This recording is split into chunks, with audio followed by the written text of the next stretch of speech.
नमस्कार, मैं श्रेया शर्मा और आप देख रहे हैं day to day news Bharat. हम आपसे वादा करते हैं कि पूरी निष्पक्षता के साथ पत्रकारिता करेंगे और हमारा कोई भी पत्रकार फील्ड में किसी से किसी भी प्रकार का उपहार या विज्ञापन स्वीकार नहीं करता, आगे भी नहीं करेगा और ना ही किसी को ब्लैकमेल करता है। हम दबे कुचले लोगों की आवाज बन रहे हैं, साथ ही हम ऐसी कोई खबर नहीं दिखा रहे जिससे हमारी भोली भाली जनता मूर्ख बने या उन्हें किसी भी प्रकार का कोई धोखा मिले।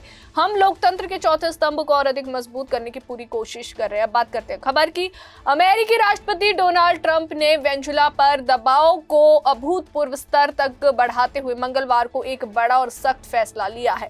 ट्रंप ने सभी सैंक्शन झेल रहे तेल टैंकरों की वेनेजुएला में आने और वहां से जाने पर पूरी तरह से नाकाबंदी का आदेश दे दिया है। इसे निकोलस मादुरो सरकार के खिलाफ अब तक का सबसे कठोर कदम माना जा रहा है, क्योंकि ये सीधे तौर पर वेनेजुएला की अर्थव्यवस्था की रीढ़ कहे जाने वाले तेल निर्यात को निशाना बनाता है। इस फैसले के बाद न सिर्फ लैटिन अमेरिका बल्कि पूरी दुनिया में इसके असर को लेकर चर्चा तेज हो गई है। राष्ट्रपति ट्रंप ने इस कार्रवाई को दक्षिण अमेरिका के इतिहास में अब तक की सबसे बड़ी नौसैनिक तैनाती का हिस्सा बताया है।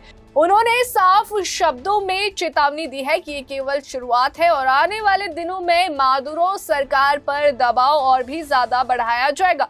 ट्रंप ने कहा कि अमेरिका अब वेनेजुएला को किसी भी हाल में अवैध गतिविधियों का केंद्र बने रहने की इजाजत नहीं देगा और इसके लिए हर जरूरी कदम उठाए जाएंगे। अपने social media platform truth social पर एक पोस्ट में जो है ट्रंप ने लिखा कि वेनेजुएला से जुड़े सभी सेक्शन वाले तेल टैंकरों की एंट्री और एग्जिट पर पुनः प्रतिबंध लगाया जा रहा है। उन्होंने आरोप लगाया है कि मादुरो सरकार तेल से होने वाली कमाई का इस्तेमाल ड्रग तस्करी, मानव तस्करी, हत्या, अपहरण और अंतरराष्ट्रीय अपराधों को बढ़ावा देने में कर रही है। ट्रंप के अनुसार ये सिर्फ आर्थिक नहीं बल्कि राष्ट्रीय सुरक्षा से जुड़ा मामला है। ट्रंप ने यह भी दावा किया है कि इस समय जो है वेनेजुएला दक्षिण अमेरिका के इतिहास की सबसे बड़ी नौसैनिक घेराबंदी के बीच है। अमेरिकी नौसेना की मौजूदगी लगातार बढ़ाई जा रही है और आने वाले दिनों में ये घेरा और मजबूत किया जाएगा। उन्होंने कहा कि मादुरो सरकार पर ऐसा दबाव बनाया जाएगा जैसा उसने पहले कभी नहीं देखा होगा। इस बयान को वेनेजुएला के लिए जो है एक सीधी और गंभीर चेतावनी के रूप में देखा जा रहा है।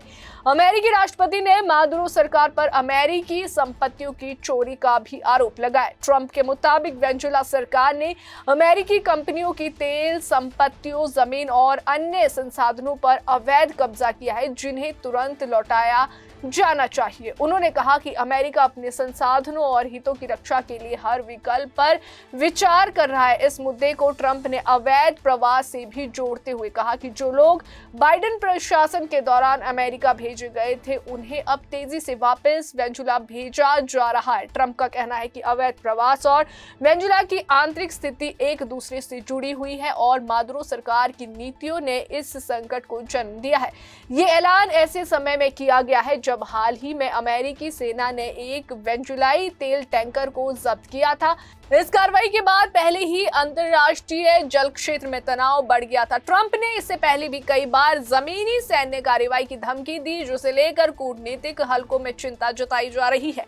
अगर ऐसा कोई कदम उठाया जाता है तो वेनेजुएला की पहले से कमजोर अर्थव्यवस्था को भारी नुकसान हो सकता है। गौरतलब है कि अमेरिका ने वेनेजुएला पर पहली बार जो है 2005 में पाबंदियां लगाई थी। इसके बाद समय समय पर इन प्रतिबंधों को और सख्त किया गया। ट्रंप के पहले कार्यकाल में 2019 में राज्य के स्वामित्व वाली तेल कंपनी पेट्रोलियस डे जो है वेनेजुएला यानी PDVSA से जो है अमेरिका को कच्चे तेल का निर्यात पूरी तरह रोक दिया गया था।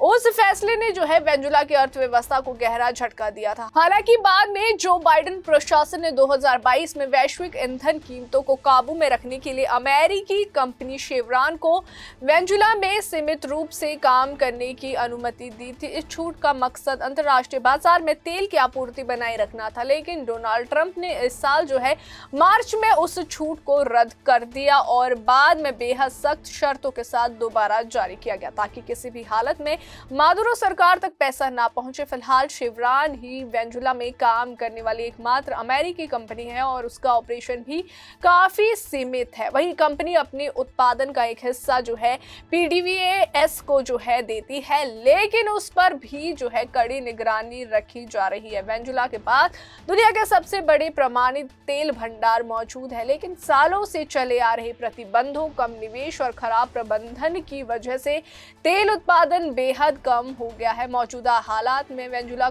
का जो है ज्यादातर तेल चीन को निर्यात किया जा रहा है। अब सवाल ये है कि इस नई नौसैनिक नाकाबंदी का तेल निर्यात पर क्या असर पड़ेगा। विशेषज्ञों का मानना है कि कदम वेनेजुएला के लिए स्थिति को और ज्यादा मुश्किल बना देगा। पहले से ही कई तेल टैंकर सैंक्शन के दायरे में है और हाल की जब्ती के बाद जो है कई जहाज वेनेजुएला के समुद्री क्षेत्र में फंसे हुए हैं। नई नाकाबंदी के बाद इन जहाजों का बाहर निकालना या नए टैंकरों का आना लगभग नामुमकिन हो जाएगा। कुल मिलाकर ट्रंप का ये फैसला मादुरो सरकार की सबसे बड़ी आय के स्रोत पर सीधा हमला है।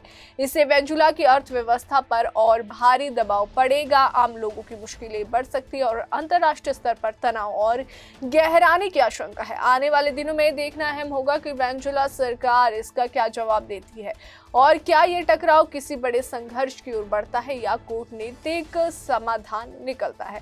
अभी के लिए फिलहाल इतना ही। देश और दुनिया की ताजा खबरें जानने के लिए देखते रहिए day to day news Bharat और हमारे चैनल को लाइक, शेयर और सब्सक्राइब करना ना भूलें।